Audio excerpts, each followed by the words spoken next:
Thank you. Really bad at this. Hey, we're live. Look at that. We're live. How we doing? How we doing? Welcome. You are watching, listening, possibly reading live at Rally Round the Natty. My name is Santori Miles, as always, is my co-host, co-founder, and father, Bengal Dad. Alongside us is our perennial guest hosts, Cincy James and Greg Luther. How we doing? This is awesome. It's good. It's Wednesday. Hump day. That's right. Mike. All right, we got a couple things to talk about. My throat's a little sore because I was just breaking down film for like an hour with strawberry ice. Does that make your throat sore to break down film? No, I talk a lot. Yeah. Yeah. Okay. Hey, it was awesome though. See, it was Who they awesome. Haas? Who they Haas? Oh, we got comments already. We got people already. They're See, flocking in here. Haas, for reference, is commenting from YouTube, so we can see this. See that little YouTube? We can see that from YouTube. Yeah, we're still learning. We're a young podcast. We're maturing on the fly here, aging like a fine wine. But a couple things to talk about tonight. Hello, Chris. Crypt Keeper. Rip. Oh. First matter of business, and I never do this, but I'm going to go to the well here. Someone posed a question on Twitter today, and I think they were asking someone else, but I didn't care, and I jumped all over it, and I am taking this as my own. Oh, where are we at? Yeah, because Greg, you even commented on it. And this is from Brian. Oh, that's right. At B Artbo, I think as I'm saying that right. At B Artbo, Brian. Always a nice little person to have follow you on Twitter. Always comments, always likes. Very, very cordial. Not an asshole, not a troll. Just a good little Bengal follower. Not a typical Twitter guy. No, he's a normal dude, and I love it. Posed the question to Malik Wright today, and I stepped in. And the question was, if you had complete control over the Bengals personnel, I don't know if this is just players or everything, but we'll start with everything. If you had complete control over the Bengals personnel, what is a move you would make in the realm of possibility? So something that could feasibly be done that would be a surprise to people. Bengal Dad, I'll let you go first. Well, I know he said, but it's not trading T. Higgins, Chase, or Burrow. Well, that's because some jackwagons out in Green Bay are trying to manifest this idea that the Packers are going to trade for T. Higgins. Yeah, what a tool. Not happening. So we'll move on from that because it doesn't deserve any more time than that. But if you could feasibly make a decision within the realm of possibilities, so no, we're not moving the team to Lexington to make James happy. Something that could actually happen in the next, we'll say between now and next August, because there are some off-season moves that I could think of. There's nothing catastrophic that would happen between now and January, but we'll call them post-March moves. Start of the new league year. If you had complete control, what is a move you would make? We'll start with Bengal Dad. Wow, why you gotta start with me? You're the wise sage. I'm the sage, right? Elder statesman, right? I would like to see them, and this is not a player move. It's a philosophical move. I would like to see them work on their creativity on offense and really let Burrow have an offense designed more like what Chip Kelly used to do with the Eagles, or just a lot of motion, a lot of things to keep the defense on their heels. They're letting Burrow's performing more in an offense that's a little vanilla, and he's still doing well. But I want to put him in a position where he's the ringleader, and it is a true circus out there. I want to see what he could really do.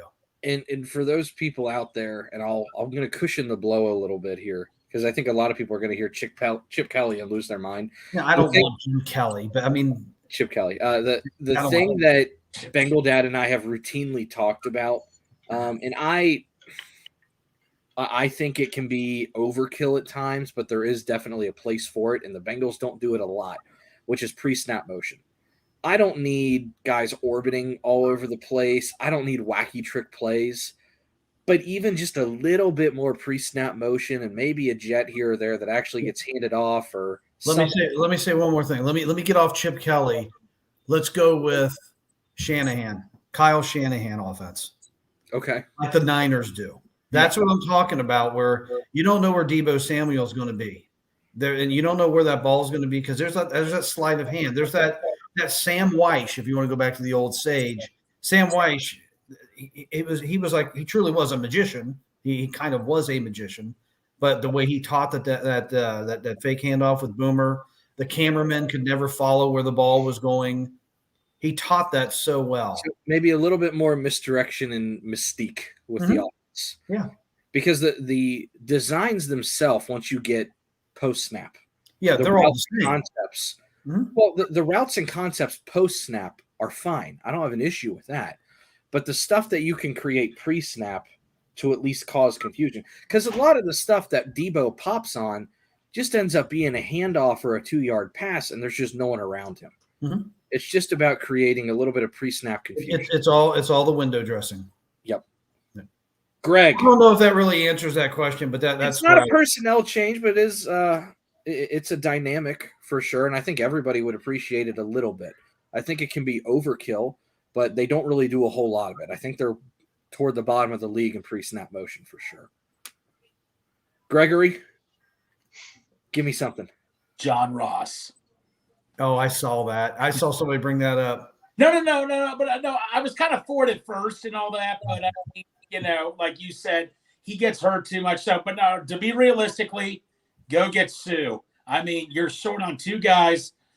Two things I would do: go get Sue, and I'll tell you another thing. I heard he's not being used right in Miami. I know they franchise tagged him. I know we have Hayden Hurst. Go get Gesicki. Keep loading up on weapons for Joe Burrow. I don't care. I know that's saying a lot right there. I know I'm going way out there, but get as many targets as possible. You can't guard everybody. If you get Gesicki, you're probably losing T. Higgins because they're going to cost a lot of money to get both. But just for year, just say if it's just for this 1 year for Gesicki, it's going to cost even more. Oh. If it's a 1-year contract, it's going to be cash heavy.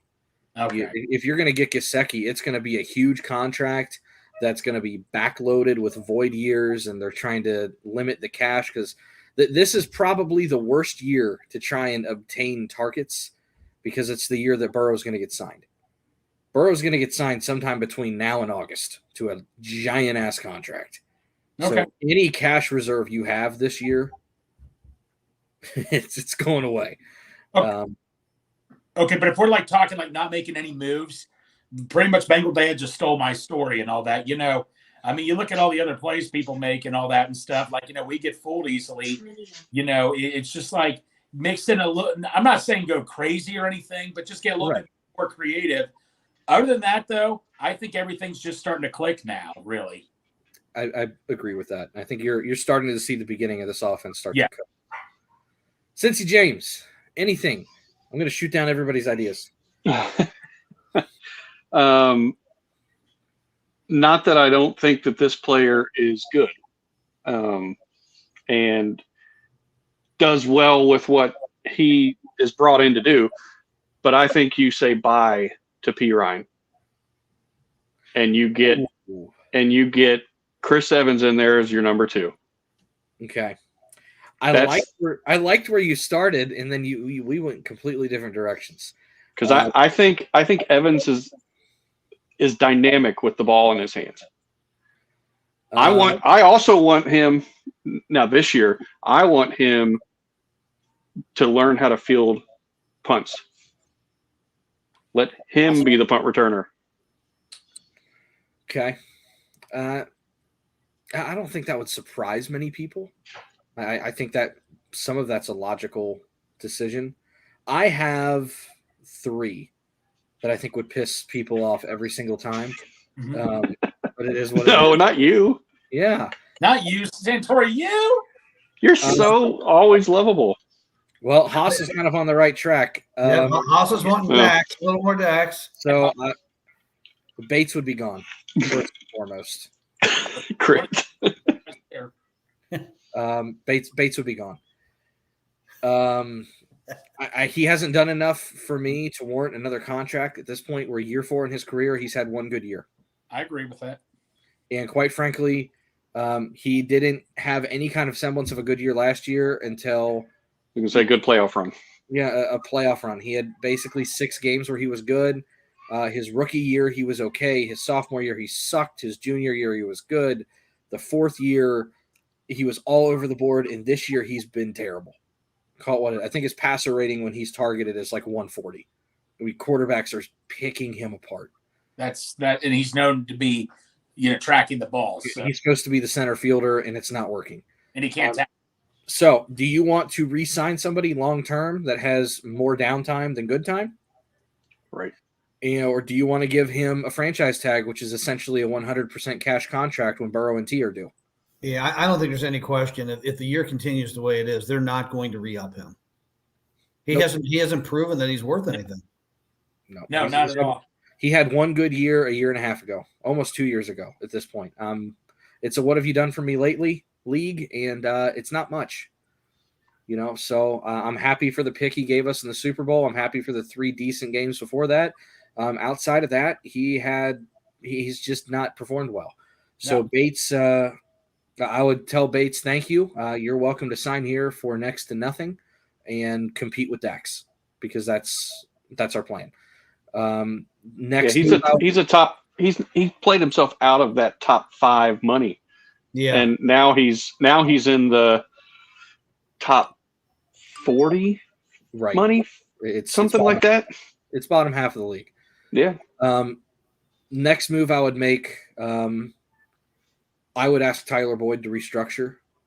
And it's not for a lack of talent. It's more for lack of production in this system. He's just the 3rd or 4th option at best at this point. And I don't want to pay my number 3 or 4 option next year $8 to $10 million. It's nothing against Boyd. It's the fact that he got a massive contract and he's just they loaded up. Yep. I wouldn't be surprised for him to actually do that too. If he loves it there. So yeah. If he's good with the restructure, great. If not, don't be surprised if he's traded. There's just a lot of money. Mike! There he is. Michael! What's up, Mike? Family friend. Family friend. Hey, Mike. So it just wouldn't surprise me. Not a Chicago guy either. Just happens to be stuck there. I don't think they're going to cut him because I think he definitely has trade value. It's probably like 5th round pick because of the wide receiver market. Right. I know everybody thinks wide receivers are worth a ton. Every time they get traded, it's for like a bag of baseballs. So don't be surprised if Tyler Boyd takes a pay cut or is on the move. Last one, and I have 12.8 million reasons for this one. Joe Mixon's got to go. Thank you. I love Joe. Everybody thinks I just hate running backs. It's not true. It's my favorite position on the field. Grandfather was a running back. I tried to be a running back. I love running backs. I love running the ball. But in this day and age with this type of football and the way they're playing this game, Joe Mixon's most effective role in this offense is when he gets about 8 to 12 carries. That's a lot of money for 10 to 12 touches a game. And it's a lot of money when those 10 to 12 touches average about 6 yards with receptions added in. They can save, I think it's like they have a dead hit of $5 million this year, and they save like 7.4. Sorry if you guys can hear my dogs. I can't tell.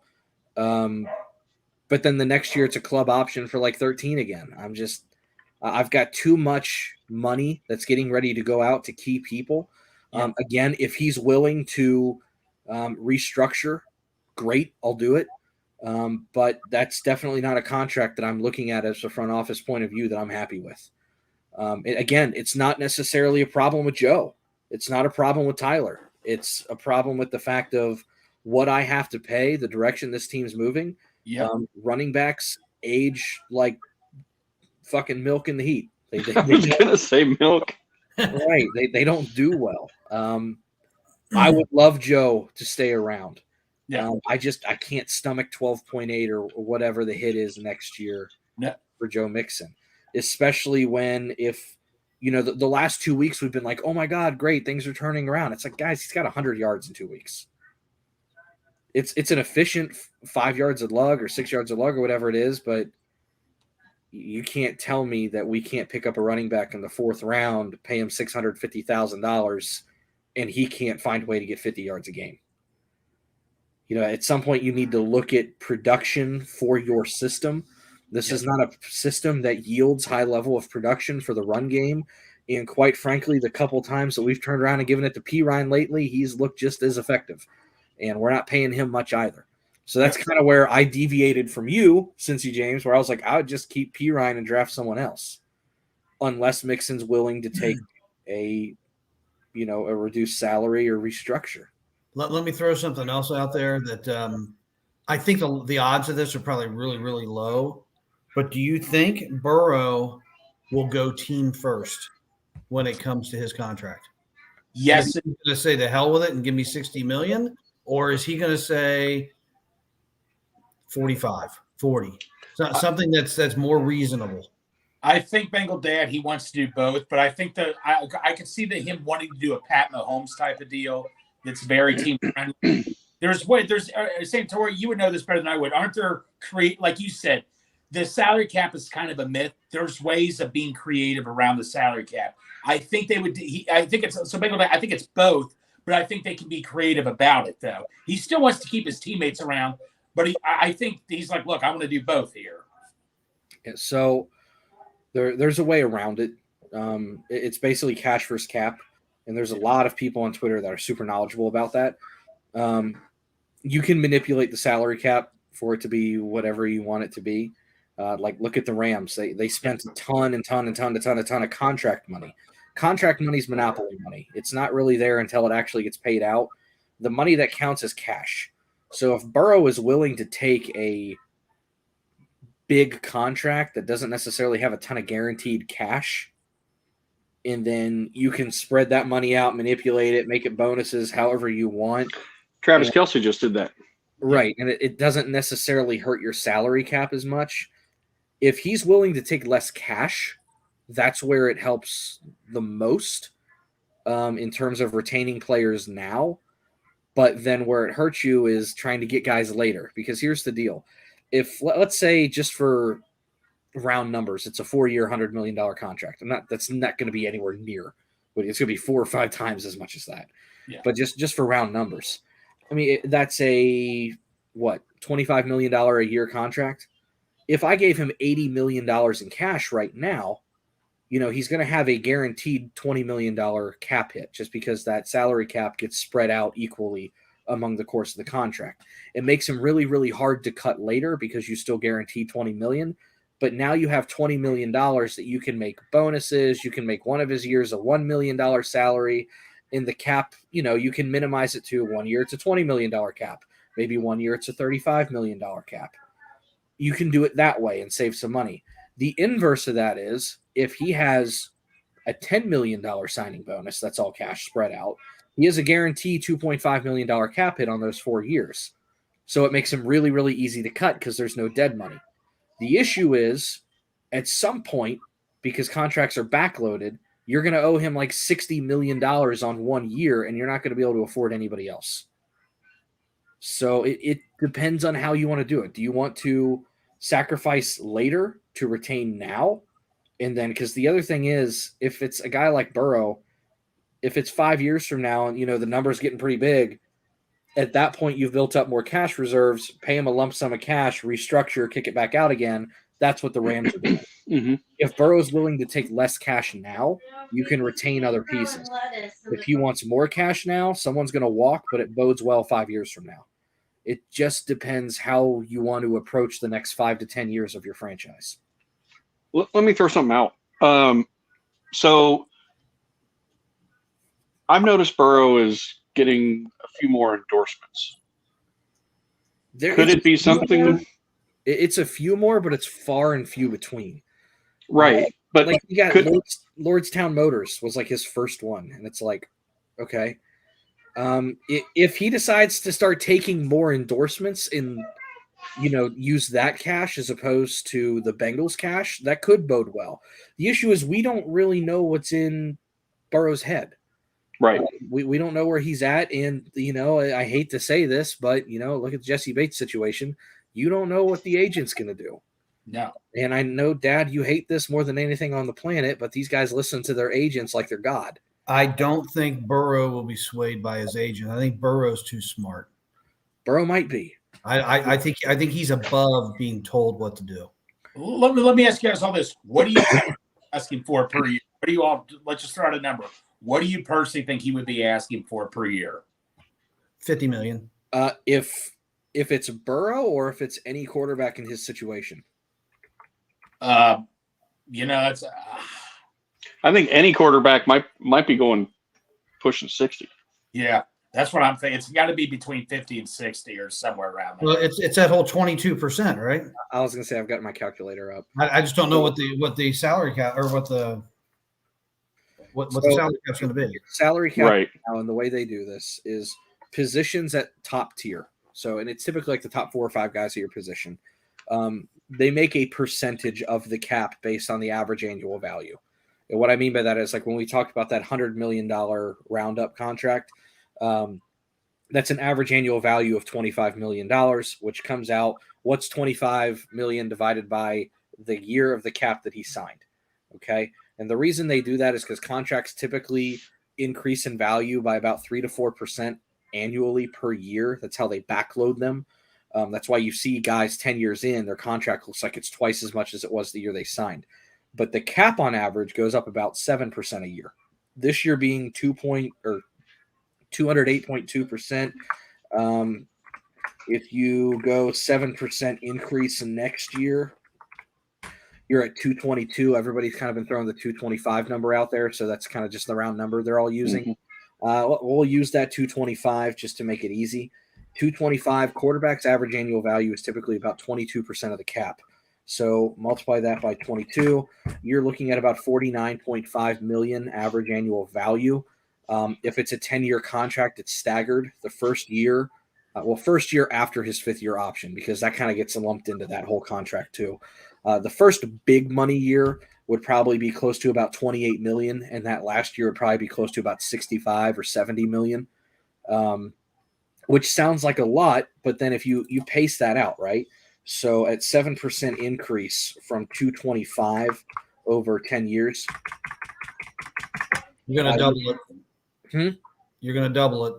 Yeah, you're looking at a contract, a payroll for your salary cap of almost $240 million. If he's making 70 million of 440, he's back under 16%. So his contract technically gets cheaper by year if you do this correctly. So I'm not worried about backloading and giving him a big salary. It comes down to how much cash reserve do you have for him, and is he willing to take less cash reserve for his teammates? Based on what we've seen, he doesn't really give a shit about making money, because I'm sure he has had a billion opportunities, and he shoots a lot of them down. I think he really cares about his image. Well, guys, let's look at this realistically here. We got a freaking practice, but all these new things for the Bengals happen. We've seen so many unBengal-like happen from the front office within the last year. Let's face it, and I like Elizabeth Blackburn played a big role too, but all this is because of Joe Burrow. Do we really honestly think we're going to let him just leave? No, he's not going anywhere. He's not going anywhere, Greg. No, that's not going to happen. It's just a matter of if he takes less, does he want to surround himself with a more loaded team, or does he want it to be Joe Burrow and a bag of footballs? Yeah. That's really what it comes down to. And I think he's like Tom Brady. I think he's smart enough to understand it's all about winning. Yes. Well, and here's the other thing that we need to remember with T. Higgins, and a lot of people are going to get the shiver down their spine on this one. T is the same agent as Jesse Bates. So that agent is going to be pushing really, really hard for wide receiver money. T. Higgins deserves wide receiver 1 money. He does. There's no question about that. So now, are the Bengals going to pay T. Higgins wide receiver 1 money? Or is somebody else going to load him up and back the truck up? I mean, if you saw what Christian Kirk got last year at 4 years, 72, what the hell is T. Higgins going to get? Yeah. I mean, T. Higgins is going to get a $100 million contract. The only thing that's preventing him from getting every dollar is he does get hurt frequently. That's the only thing that's going to prevent him from getting all the money.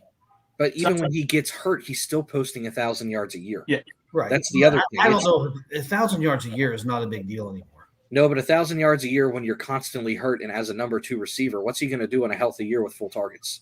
Exactly. 1,500, 1,700. Jamar Chase numbers. If he ever has a healthy year. Because, I mean, the team that is probably going to drive for him is Green Bay. They're not paying Devontae. Aaron Rodgers is at the end. Wouldn't that be ironic? Yeah. Yeah, as the team that passed up on him. I think they realized that mistake. And Rodgers was pissed. Yeah, Bengal Dad, you remember who they took instead of T. Higgins? I don't. Jordan Love, backup quarterback. Remember that whole issue? Oh, yeah, I remember. Because I was sitting there going, man, I really wanted T, and we're picking 33rd. And then they took a quarterback, and my head about exploded. And I was like, we got Burrow and Higgins? Because that's right where my mind went. It was, okay, T. Higgins just fell in our lap, and I thought he was a top 15 talent. So I was like, okay, we can't screw this one up, right? Like, this is Christmas again. You know, the funny thing about that was I read somewhere they said T. Higgins could fall far. I'll be honest with you. The guy I wanted was Denzel Mims, and I'm so glad they didn't listen to me or anything. Right now with the Jets. I despised Denzel Mims. And LaVisca was another guy I wanted. Because I did not hear Dave Lapham once mention T. Higgins. And once we got T. Higgins, I'm like, I was actually. Can we talk about Dave Lapham for a minute? Sorry about that. This is fine. Because a couple other people have brought it up on their shows. I think this is 100% true. Yeah. And Greg, you kind of brought it up the other day. We were talking on the phone. Yeah. It was like, what, 25 straight years in a row that Dave kind of predicted the pick we were going to get in the first round before it happened. Fired on us 1 year with Frank Ragnow. Yeah. And then he fired off that the Bengals wanted Frank Ragnow. Giants traded up and jumped us. We got hit with the Billy Price snafu. Jesus Christ. And then but it turned into BJ Hill. Sure, which turned into BJ Hill. The last time that Dave Lapham got a pick right was before Zach Taylor. You're right. You want to think someone put a muzzle on him real quick? Did they put a muzzle on him, or did they quit telling him stuff? Well, no, because like it ain't happened since. Yeah, it ain't because no, he was right about. He said if Jonah Williams was there, he would have taken him. But after that, no. Well, obviously Joe Burrow, but like it's like who was going to be right about Joe Burrow, obviously, but yeah, but like. Yeah, like, no, he said he did not once mention Dax Hill. He said, oh, they'll probably go Andrew Booth or something. And I'm like, man, I really do not want Andrew Booth at all and all that. So, yeah, I mean, he has not been right ever since, though. He's misfired ever since Zach's been in there. So I have a feeling that either they're not letting him see the board or they're telling him to say the wrong player or what. But I'm thinking to myself, all they have to do, all right, look at Devin Bush. He kept saying, the Steelers linebacker, Look what the Steelers did. They jumped right in front of us to take him. So, no, I think if every Bengal fan on the planet knew that Dave Lapham's word was gold, you don't think the rest of the league picked up on it? Exactly. You don't think Mike Tomlin was sitting there going, well, we know what our board is. Let's just wait for that guy in Cincinnati to open his mouth, and then we'll create a game plan here. Yeah. Everybody in the freaking league knew that at this point. Yeah. So that's all I wanted to say about Dave. I'm sure Dave's a great guy, and I talk a lot of crap about Dave Lapham. I genuinely think he's a great piece to have for this organization, but every once in a while he needs to shut his mouth. Yeah, 3 people, right? They've actually doubled or tripled that. We're about league average now. Oh, okay. Yeah, so I wanted to say something real quick. Okay. So, Greg, the reason they didn't listen to you is because you didn't have Luther Vision going. Yeah. That's right. Now you do. Now, conspiracy theory here. Be careful what you put out there now. Yeah, exactly. Hey, James, and about P. Ryan, man, did you watch that whole fourth quarter for the Jets? Look, he killed off literally like, guys, remember how I was telling you all at the theater, I told you we should have started. Oh, no, I kept saying don't run with P. Ryan. But when P. Ryan kept running that clock down, I was yelling at all of you, I told you we should have started P. Ryan. I kind of turned back at Santori and kind of called him out, kind of called Santori out a little bit. But P. Ryan ate up 9 minutes of that clock, literally. I mean, Santori, it's like you said, he's got to quit. He doesn't dance. He just runs straight up the middle, man. I mean, he was just pounding up the middle. P. Ryan, he gets a lot of crud for the Super Bowl thing. I get that. But P. Ryan is a very reliable back to have. I do think Chris Evans should get involved more, but P. Ryan is still a very valuable guy to have on the team, I feel. No, I do too. He did his best version of Bettis. That's kind of what it reminded me of. Now, it reminded me of the law firm, but Jarvis Green Ellis. He wasn't anything special. The law firm. He could eat up, but Green Ellis wasn't anything to brag about. But remember, he would eat up clock that fourth quarter. We were up by like a touchdown. He could eat up 8 or 9 minutes of that clock. That's what he reminds me of a little bit.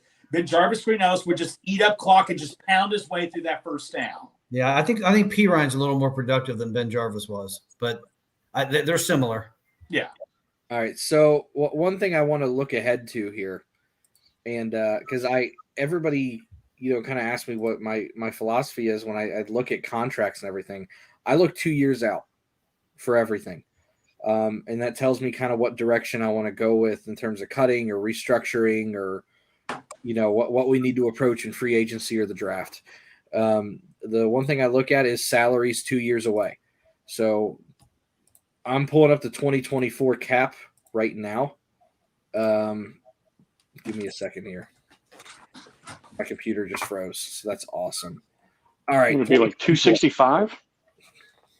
Do too high? Would it be like 265? Is that too high? So we're 208 right now. 208.2 times 1. Oh yeah, that's too high. 240. Sorry. 240-ish. So looking at the guys that are going to have big cap hits. Mm-hmm. Trey Hendrickson, 17.5. He will be at the time, I believe, closing in on 30 years old. You're going to pay 17.5 to Trey Hendrickson. It depends on if he's still productive or not. Right. That's one I can wait on because I understand how important pass rush is. I'm willing to pay that. If he's good, I'm willing to pay it. One thing we know we won't get is we won't get any holding calls. Yep. But the other thing to remember is 17.5 right now and 17.5 in 2 years are vastly different numbers. Yeah. Because right now, and this is the way that a lot of organizations look at this, 17.5 out of 208.2 is 8.5% of your entire cap. That year, it's under 7%. I was going to say it goes down to about 6 or so. Yeah, Right. 17.5 is 15.28 right now, 2 years out. Yeah. So it makes sense, the value. Yeah. And that's about what he's making now. So at that rate, you're like, as long as I'm still getting the same production, I'm okay. Joe Mixon has a club option year for 13.2. No, not doing that. BJ Hill has a cap hit of 11. No, I don't know. I mean, he has. I don't think so. He's been a little bit inconsistent. It depends how he's doing at the time. What other option do you have though at that 3-team spot though right now? Well, keep in mind that DJ Reader's contract is up at that point. He's not even on the roster. So you either keep him or are you re-signing Reader? And if you re-sign him, how long are you looking at? So do we need to be looking at a DJ Reader contract extension next year? Might have to, man. Now, you just never know what's coming down the pike in the draft. I mean, there are other things. So then you look at Sam Hubbard at 10. I think $10 million for Sam Hubbard and what he does for the team is probably a steal at that point. Absolutely. You're looking at 3. Jamar Chase will be in a contract year at that point, and he's only making 9.8, so that's going to explode. Yeah. Kappa's under contract for 9. That's a steal at that point. Lyle Collins is under contract for 8. That's a steal. Mike Hilton, if he's playing well, 7.4. Ted Karras, 7.4. Everybody else is under $2 million. You're going to have a lot to play with in 2 years, just depending on how much money you give Burrow. Mm-hmm. No, about Lyle Collins, doesn't he have some in his contract? He gets paid every game he plays. It's a big by the game contract, isn't it? Yeah. He has a game-by-game contract, and that's because he is injury-laden, and they understand that. But they're willing to give him $100,000 per game. Yeah, doesn't he have a base of like $2 million and then $100,000 a game? So I've got it right here. Mr. Collins' contract. There's got to be more to it though, because it averages out at $7 million a year. So there's more there. Yes. So his base salary this year is 1.2. He has a 1.65 signing bonus prorated over the next 3 years. So, and he has a $17 million roster bonus, which is $100,000 a game. So it comes out to $8 million yearly cash with a guarantee. What did you say? He had a 17 what?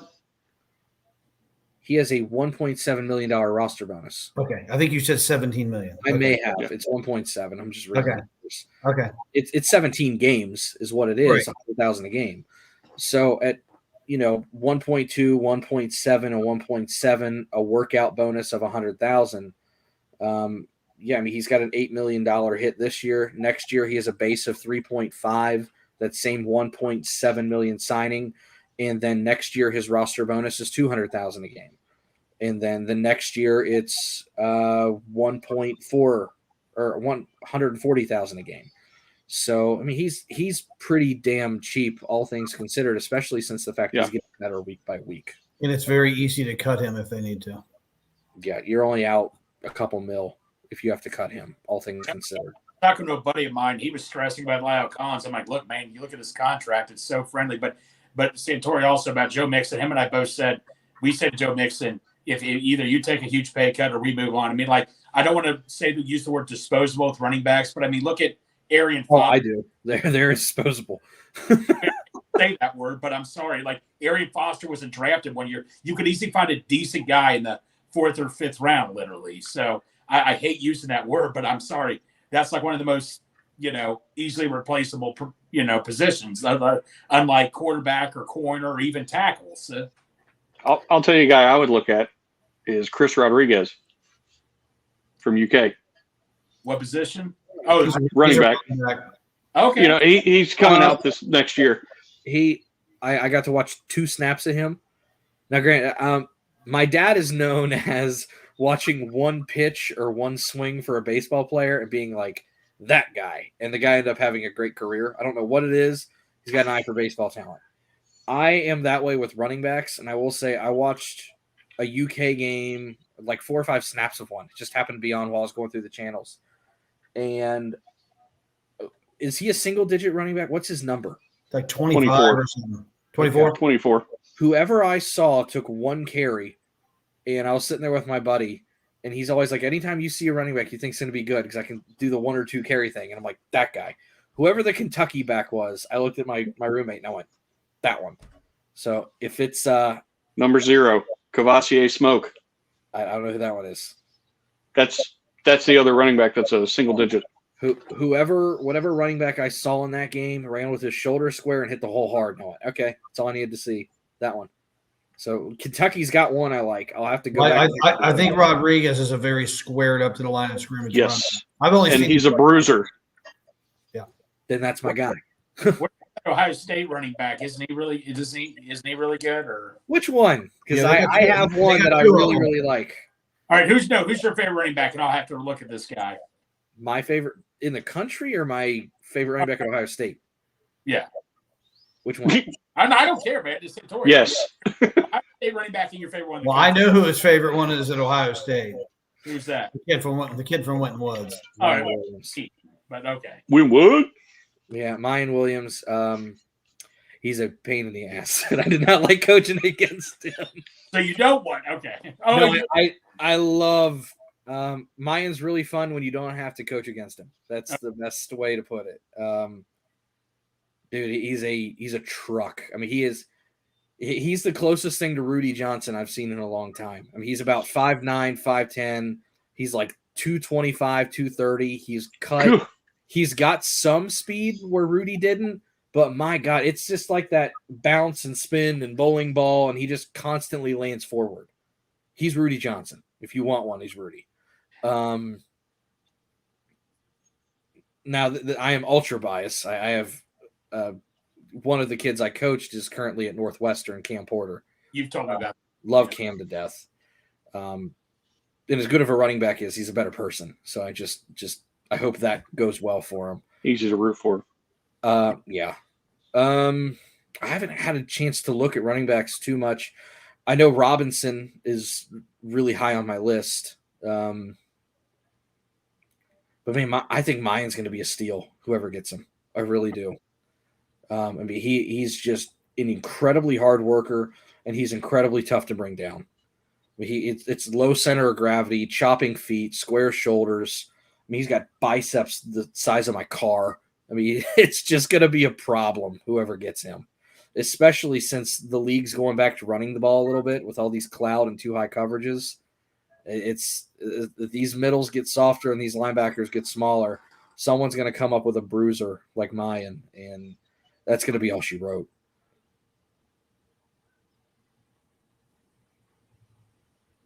I like it. Did he freeze? No. He's thinking. Greg? No, I'm fine. No, I was waiting. Okay, you just stopped. I was waiting for the next topic. I know, but no, I was going to say I'm going to do a comparison, not a food comparison. Well, I've got those rosters pulled up. We'll do that before we get out of here. But this is who I compared Joe Mixon to. When Joey Votto was coming up, I did not pay one bit of attention to him because there was another guy I thought was going to be awesome. I was a hard Jay Bruce fan. I thought Jay Bruce was going to be this next great 5-tool player. Probably not as good as Griffey, but very good. But Bruce, man, he had one of the best arms I've ever seen out in right. The best arm I've ever seen out in right field ever, and all that. He could hit, he could run, but he was just so streaky at times. There'd be a couple games he'd do great, but then he would just be like, what's going on here? Like he ended up being a guy that should have gotten 40 homers and 100 RBIs a year to a guy who's hitting 20 homers or like 80 RBIs, which is not bad, but I just never thought he lived up to his full potential. That's what I kind of think about Mixon. He really only had like 2 good years, I think. And Mixon, the way I just think Mixon's, am I right to say that he's kind of like Jay Bruce? They never lived up to his full potential yet? I also don't think Mixon's been given a really good line yet. I mean, ever since he's been in the league, he's kind of had a shit show in front of him. That's true. Yeah, I think it's getting to be too late for him. Yeah, I think he's on the back nine. Considering what he was able to do with the line that was in front of him and the inconsistent quarterback play that he had coming into his career and the amount of pressure that he had on him and the coaches that he had to deal with. Yeah, he had to keep switching coaches, and that's hard to do. So I guess I shouldn't be too hard on him. He has had an awfully productive career considering the circumstances and the cards that he's been dealt. If you gave him a line like, if you gave him a line like the 2015 season had, because he came in right after that, or you gave him the line that, God forbid, the 88 team had. Yeah, that's true. I mean, he'd be the all-time leading rusher already because it's not a large list for Bengals all-time leading rushers. And he led the AFC in rushing. Yeah, he's been a top 5 back in terms of yard production since he's been in the league. And I think he's got a spectacular attitude. No, he does. I really love his attitude. So I apologize for if I was kind of getting on Mixon a little bit. Like whatever, Greg. What's that? I think some guys are dealt a harder hand than others, and he has not been given the easiest path in the NFL. Here's the deal. He's a running back that got a second contract. Out of that running back class, which was loaded, he still stood out pretty well. The entire country hated him when he got drafted, call it what it was. And he went to an organization that had a reputation of guys kind of being a problem. I remember talking to Dad about, because I hadn't done a whole lot of research on it yet. I just knew he was off my draft board as someone that got in trouble. And I said, with some of these guys, it's not a matter of if they get in trouble, it's when. Well, that's been the complete opposite with Joe Mixon. I mean, he's constantly doing charities for schools. He's constantly doing great stuff in the community. He has not been a sniff of trouble since he's been in Cincinnati.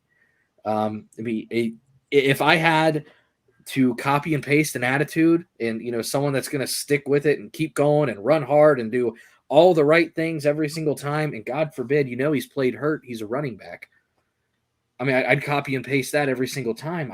I wish he would have been given a good line once, because I agree with that. I just think between the contract and the age, his time here is kind of ticking. And I do agree with you. It never quite lived up to the potential for the talent, but I don't necessarily think it's his fault. I think he did everything he could have. Let's use Bengal Dad's analogy there, talking about the back nine. Let's say he's on hole 12 now. That's still an opportunity. Mm-hmm. With the line gelling the way they are, maybe next year, maybe that could be a really good year. Yeah. I don't know if he'll be here next year. Yeah, I don't know if I would gamble. I would not gamble that kind of money on that if I wouldn't do it. I would ask him. I'd keep him around if he would restructure. Yeah, if he restructured. But here's the problem. He's getting in the way of Evans. Yes. That is no, I think Evans might be getting in the way of Evans. I don't know. Zach tends to give guys opportunities when they're ready. I mean, God forbid, how many snaps is Michael Thomas and Trent Taylor and Stanley Morgan out there every single game? Yeah. The only guy offensively that has not really gotten a huge opportunity yet, and God forbid, Jackson Carman and Dennegy, all those guys, they played through the Super Bowl. They were horse shit. Yeah. The only guy that hasn't really been given the chance to really go is Evans. That doesn't fit with Zach Taylor's mantra of everybody on the team competes. Yeah, I mean, There you're might be right. something You're right there. about that, but I like when he's got the ball in his hands. I love when he's got the ball in his hands, but sometimes getting the ball into the guy's hands is the problem.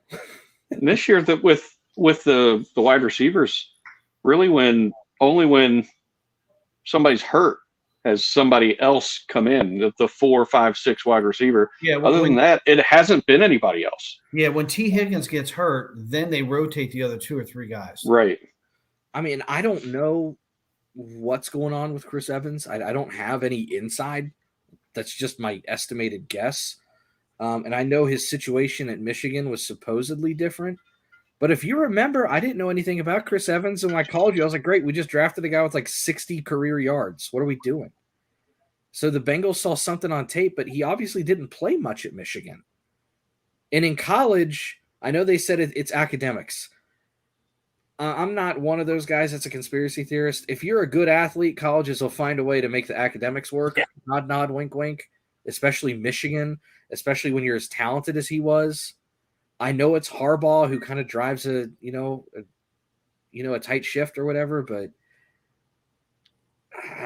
he's everywhere he's gone. He's had trouble staying on the field.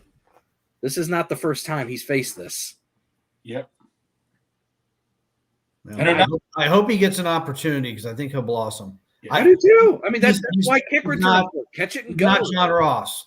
I don't think he's John Ross. No, I don't think it's injury. I don't think it's an attitude problem. From everything that I am able to kind of piece together, it's that he's just probably not getting the playbook, or he's rubbed somebody the wrong way. I mean, those are the only 2 things I can come up with. You know, Obviously, when he returns kicks, you hold your breath every single time because he's someone that can take anything he touches to the house. He's got that Percy Harvin stuff in him where you go, oh, That's shit. why I want him returning punts too. I don't disagree with you. I just think that there's something there that's preventing him from getting on the field. Maybe that's the role to begin with. Yeah, maybe they don't want him to get hurt. And I don't know how you would care about that because they don't return kickoffs. He's probably got 3 kickoff returns the whole year. He's really good at doing this. Oh, he's great. He is fantastic at that. That's his football card. I guarantee you, he has a football card. That's him.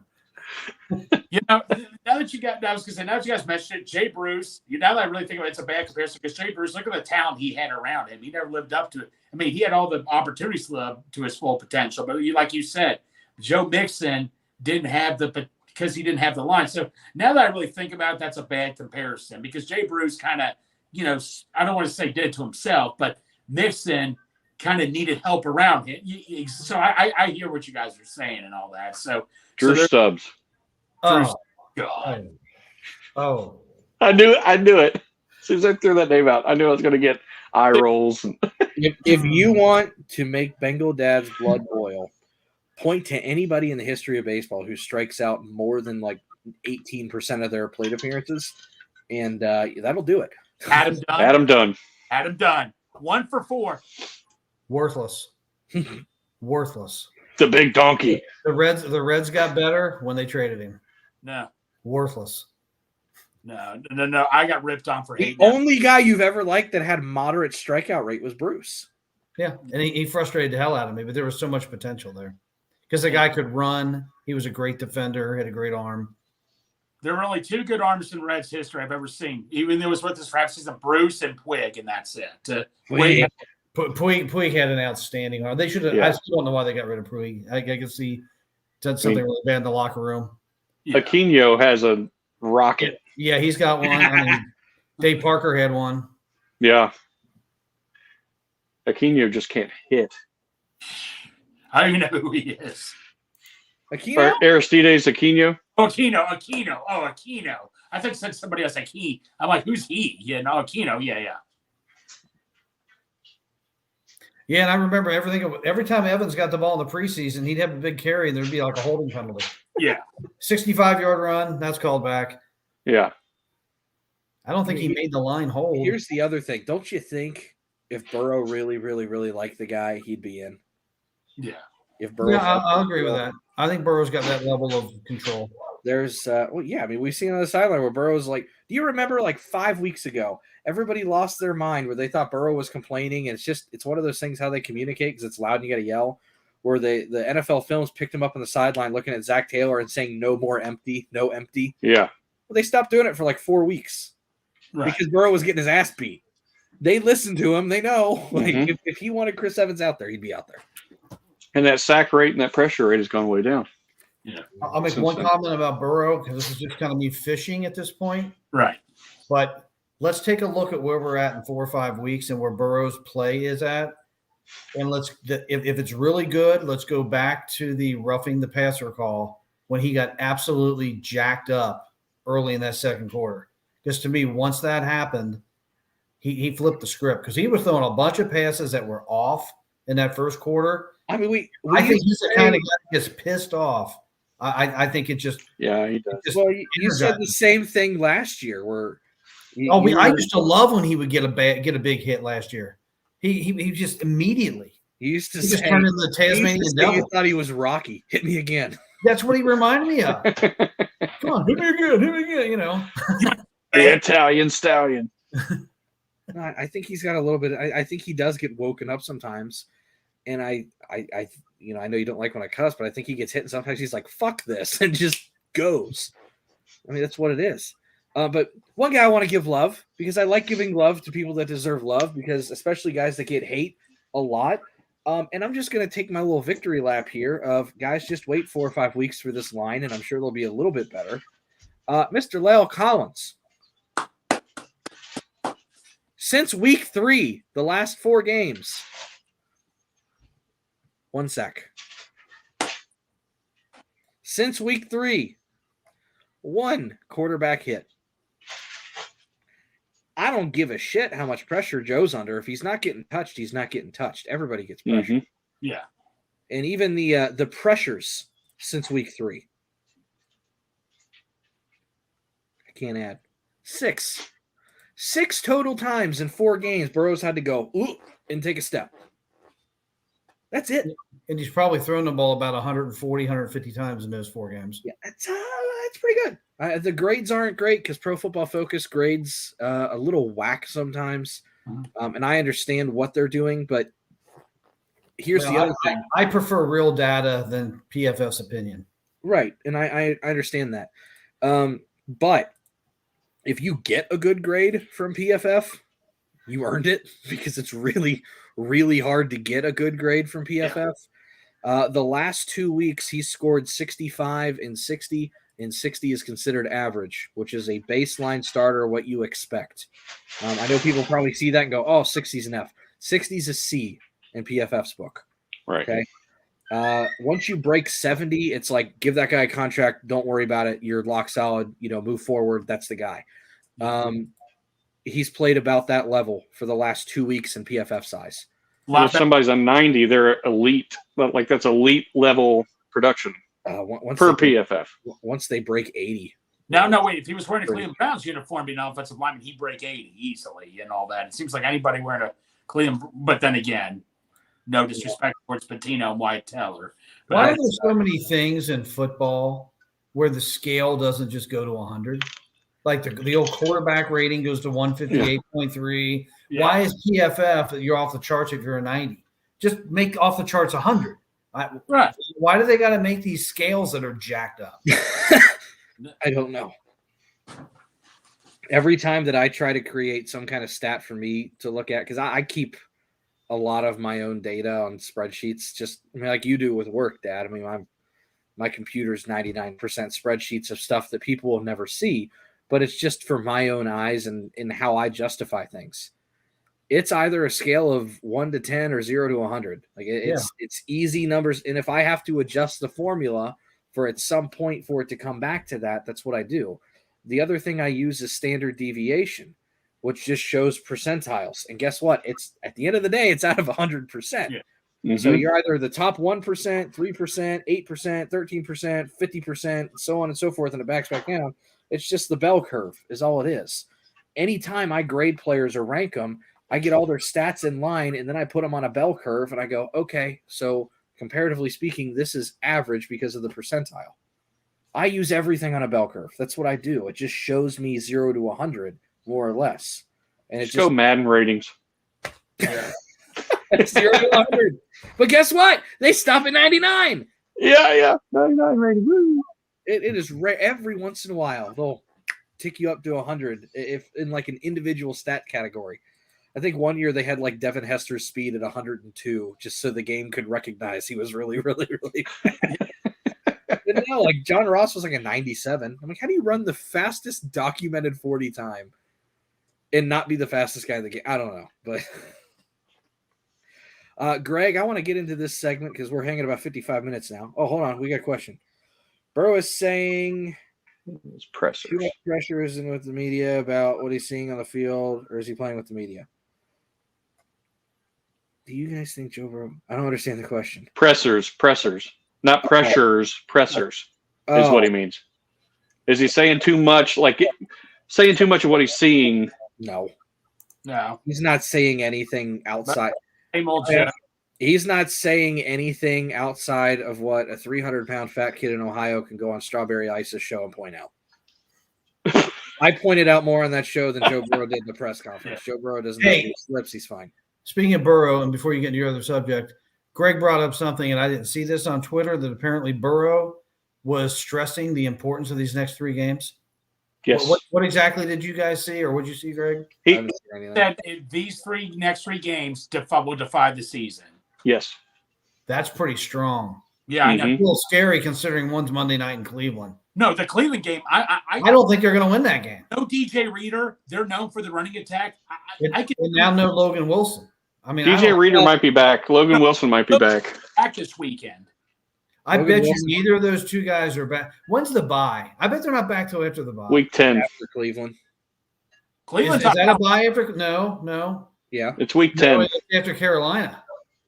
I thought it was after Cleveland. Cleveland's on No, because Carolina's November 6th. November 6th. okay. So they got 3 games to the bye. Maybe they'll be back. Whoa. Hold on.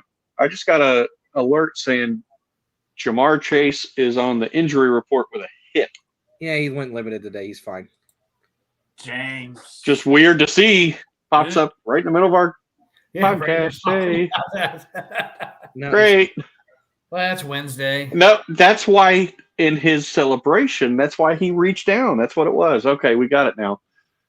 Oh my God. Yeah, that wasn't the excuse he used. That was so good. I loved it. Yeah. That's my new favorite GIF. Yeah. Or GIF, whatever, however you want to say it. I'm not going to get in that conversation. Santori, you going to ask me something? Yeah, we got to do your player superlatives here. I got. Yeah, we need to start moving this one along. I'm getting Yeah, hungry.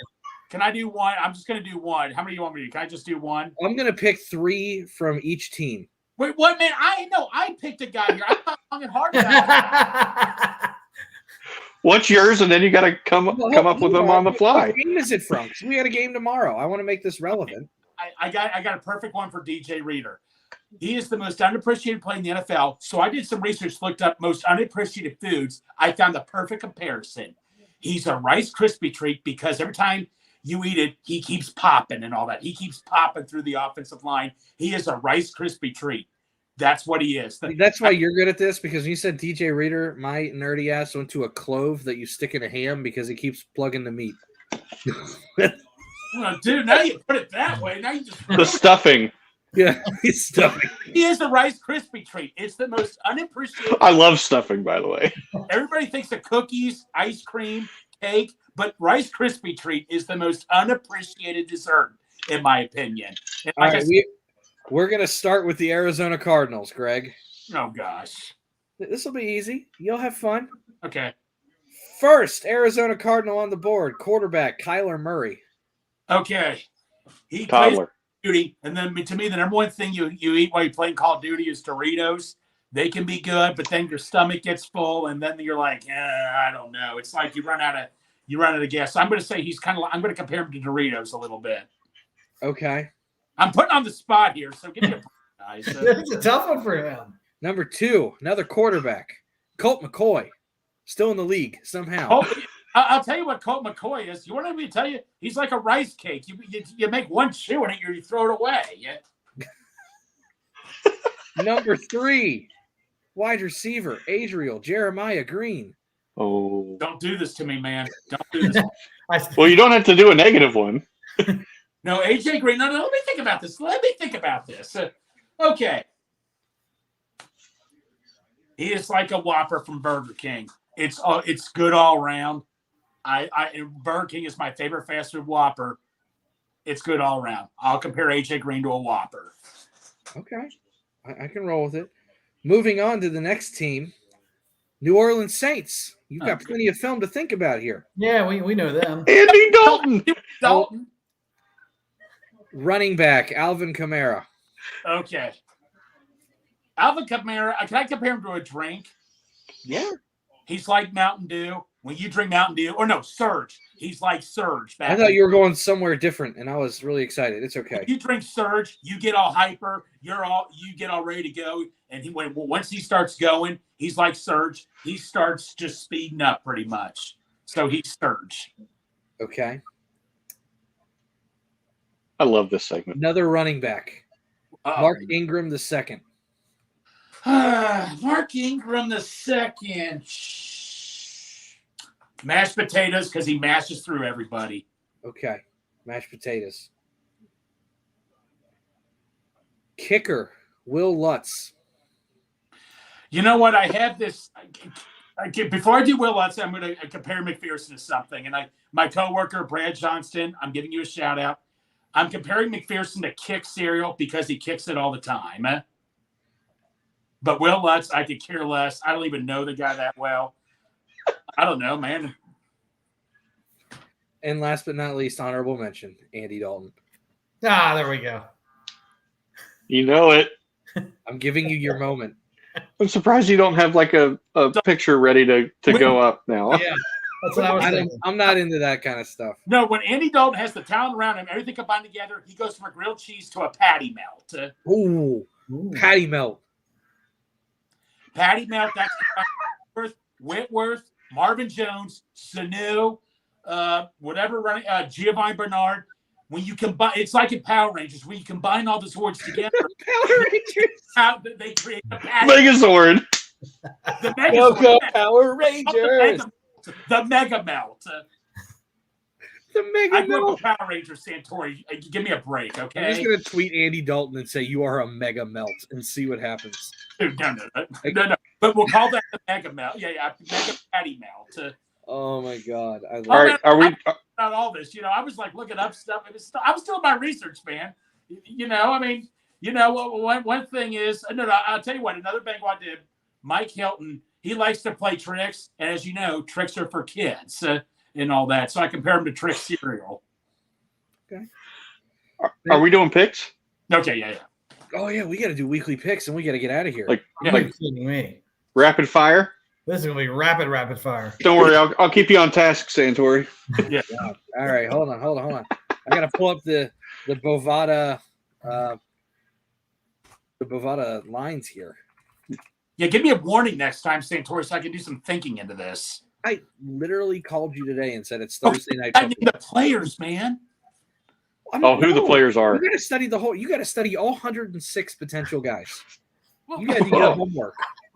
Oh, This is Come like up with- high school. I'm not going to tell you what questions are on the test. You just need to know all the formulas. he comes up with 106 different foods for each of these people, and then you pick 3 for each team, and then he goes and he picks his favorite one from each team.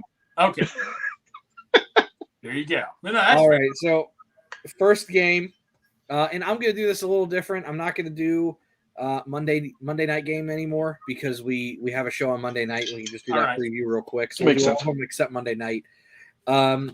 So first game, Saints Saints plus 2.5 at the Cardinals. Cardinals are favored. Who are we starting with? You're the one that wants to leave. Saints. I like what I saw. I like their offense. I thought their defense looked pretty good. Kyler Murray is struggling. Okay. Kyler Murray's on Call of Duty too much. Got to go Saints. I'm going to go DeAndre Hopkins. He's back this week. So I'm going to go with the Cardinals. Yeah, I mean, Cardinals got Hopkins back. They just traded for Robbie Anderson. Is Lattimore back? I don't know, but the issue is it is a double points weekend for Call of Duty. So statistics say that Kyler Murray is going to shit the bed. I think I'm going to go Cardinals, all things considered. I just think that Hopkins being back is going to give them enough juice.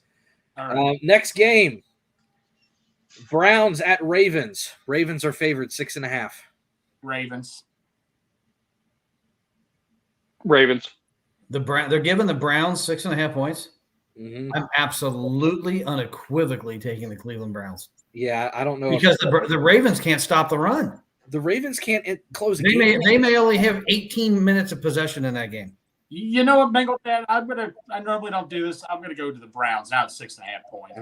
That's a lot of points for a team that can run the ball. Yeah, Browns plus 6.5 is a lot. Yeah, that's a lot. Colts at Titans. Colts are getting 2.5. Colts. I'm going to go Titans. Of course Really? you are. Really? Ooh, here's a big one.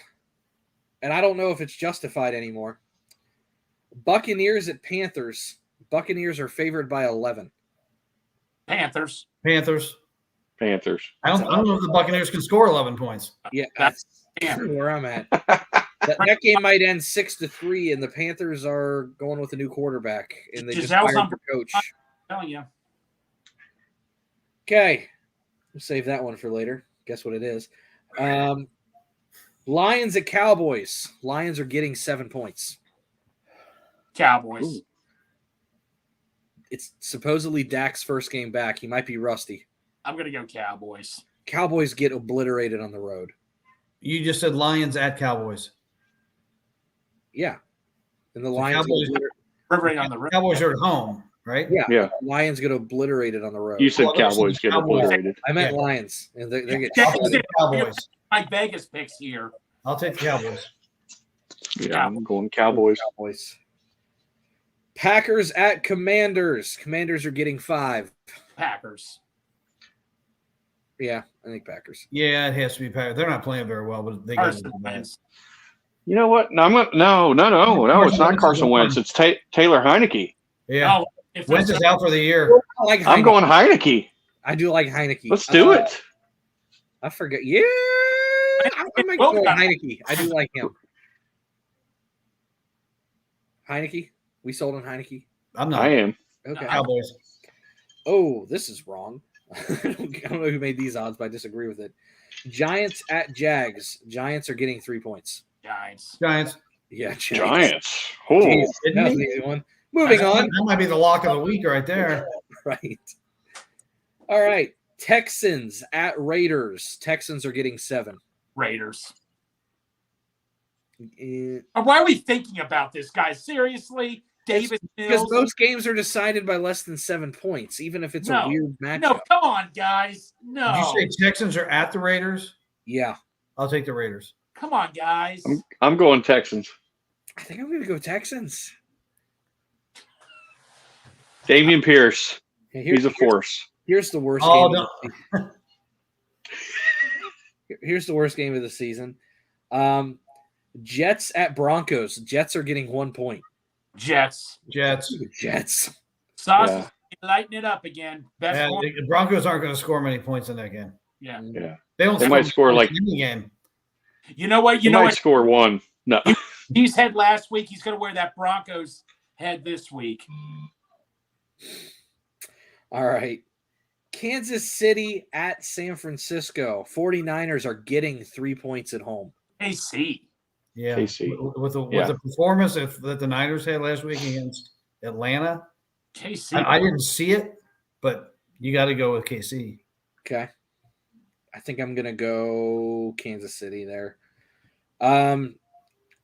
Seattle at the Chargers. Seattle's getting 6 points. I might take Seattle on that one. I'm taking Seattle. I don't like the way the Chargers are playing at all. I don't think Herbert's healthy yet. I think his ribs are still messed up. Yeah, he's not. Yeah, I should know. He only had 9 points in my fantasy league. And so, Geno Smith's playing well, guys. I'm going to go Seattle. 12th man. Let's do it. Did you see the stat about our beloved Kobe Bryant in Seattle? 3 forced fumbles, leads the league. 4 in 6 games. I think he's already set the rookie record for most forced fumbles. Yeah. 4. It's in 6 games. You see players tearing or a pick every game. You see players are tearing it up, man. Yes, they are. Alec Pierce, Gardner. Did you see Alec Pierce at the game-winning catch? Yes. I wanted him so badly, but the way receivers are going, there's no way he's going to be in the second round. I wanted him so badly. Santori missed that one big time. I ain't missed shit. He's a good receiver. No, he ain't. Oh, my God. He's a good one. No, he's not. Yeah, he is. No, with an average quarterback, he did a great job. Okay. Oh, my gosh. Just get onto the score. Cooper Kupp's got an average quarterback, and he has 2,000 yards. That's a good receiver. All right, let's keep going. Pittsburgh at Miami, featuring Tua Tagovailoa back from the dead. Pittsburgh's getting 7. Oh, Miami. Oh, you got to take Pittsburgh. I don't know who Pittsburgh. If they're giving them 7, Pittsburgh might win that game. I don't know who Pittsburgh's. I don't know though.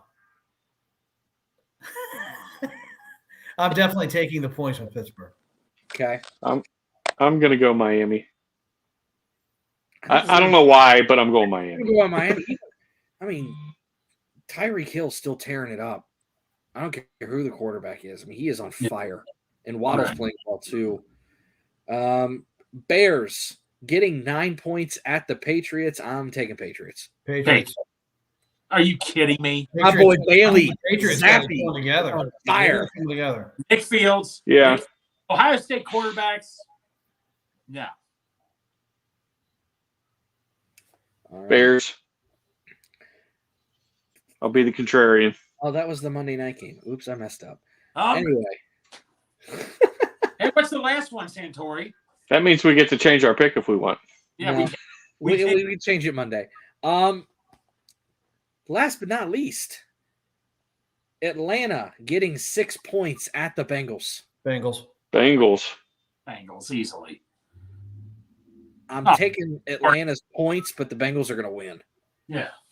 I just think how many games have I thought he was getting up. the Bengals with 4 points this year? You said the Falcons had 6 points, man. Okay, you said the Falcons. Oh. The Falcons are getting 6 points at the Bengals. Bengals. I think the Bengals are going to win, but it's going to be by less than 6. I agree on that, but you said the Falcons had 6 points. Okay, no. I'm Santori, no. You think the Bengals are going to win by 7 or more? They've only done that like once or twice this year. 2 out of the 3 wins. 2 out of 3 wins. Santori. That's 66% of the time there, sir. The offense is picking up, and that's what's going to happen. I just don't trust that they're going to stay on the field often. I just think if they don't stop the run, it might be the same situation. They're going to figure out a way to slow the run down. Yeah. Well, here's the question though. Yeah, they're the run heaviest team in the league, right? 52%, I think. Atlanta. Look at you with the stats. But here's the thing. Tyler Algier, Caleb Huntley. Like, are these guys that we're really worried about? I don't know. Algier bothers me. Yes. Algier does bother me. That's one of us. No. I'll say it again. All those RPOs, Mariota needs to be pile driven into the ground every single play. If there's a good thing about with the pillow. There's a good thing about Atlanta. You can drill him if he's not throwing the ball. For a second, I thought you were going to Algier. Whether he has the ball or not, drill him. Listen. If there's a good thing about Atlanta's run game, and knock on wood, whatever. I'm just telling me what the numbers tell me. It fucking sucks. 3.7 yards a carry for the team. Bengals are at 4. We thought we couldn't run the ball. They had a really good game last week, but they kind of sucked outside of that. Yeah, they run it a lot, but it doesn't mean they're getting a lot of yards. Well, hold on. That was for 2021. What's this year? They got to be better this year. This guy. Oh, they're 4.9 yards this year. They're really good. Damn. They're really good. Switch that around on you. I was a little concerned. Thanks. I was going back to the stat line. It said 1,600 yards. And I was like, they haven't got 1,600 yards in 6 games. But Now you make me sound stupid. Listen, they got 990 yards as a team this year already on the ground. Damn. 6 games, they got 1,000 yards on the ground. Yeah. On 200 carries. So they're not, I mean, what is that? That's 200 divided by 6. Can't do math. That's 200 divided by 6. What do you want 200 divided by 6 for? Yeah, what's it? it? It's like 34 35. times a game. Oh, okay, 34 that carries. a game. They only run it 35 times a game if they're successful at getting first downs. If you slow them down and force them to throw the ball, the time of possession tilts the other way, and you get them off the field. It's all about first down. Well, they've run for the 3rd most first downs this year. Well, but They also, it's all about their only run. I say only, and it's really heavy, actually. That surprises me. They run the ball 28% of the time on first down. Yeah. Surprises me. I'm surprised it's that low. Well, it's top 5 in the league. That's where I'm kind of like, never mind. The Ravens are first at 33.8. I'm surprised they're letting Lamar throw 65% of the time. How many times do they pop 20? An average amount for the amount of carries. They just churn out slow yards against you. They don't pop big ones. I'll say that. It's death by 1,000. You just need to contain it and force them to throw on 3rd down. Yeah. Because Mariota doesn't like to throw the ball. Yeah. Who day? Let's trust in Lou. Let's trust in Lou. They do average 7.7 yards per attempt, though, which is also number 6 in the NFL. So when they do throw it, they throw it. So it's going to be a lot of play action, a lot of RPO. Should be a lot of Mariota on his back. Every play. He should be I don't know about that. It's going to be quick. Now I'm talking about when they run the ball. They are bottom 5 in the league in pass yards, though. So they just don't. 137 attempts in 6 games. That ain't much. All right, boys, I'm going to get out of here. I got to get to It's time for me to order my food. What are you ordering? I don't know yet. I got Roses. No. How was your meatball sub, by the way? That was really good. Yeah. A little sloppy, but it was really good. Kind of like Russell Wilson. Yeah.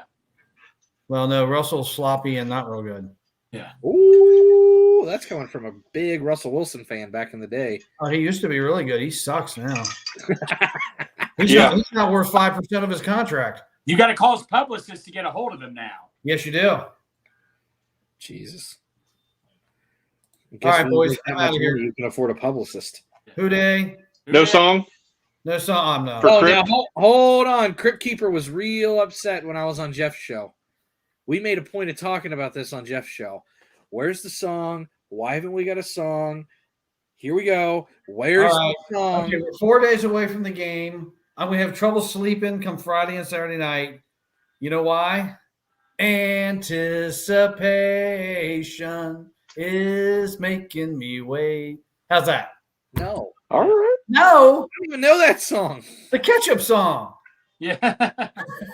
What? Carly Simon, 1970s. Right. Anticipation. You don't never heard Anticipation?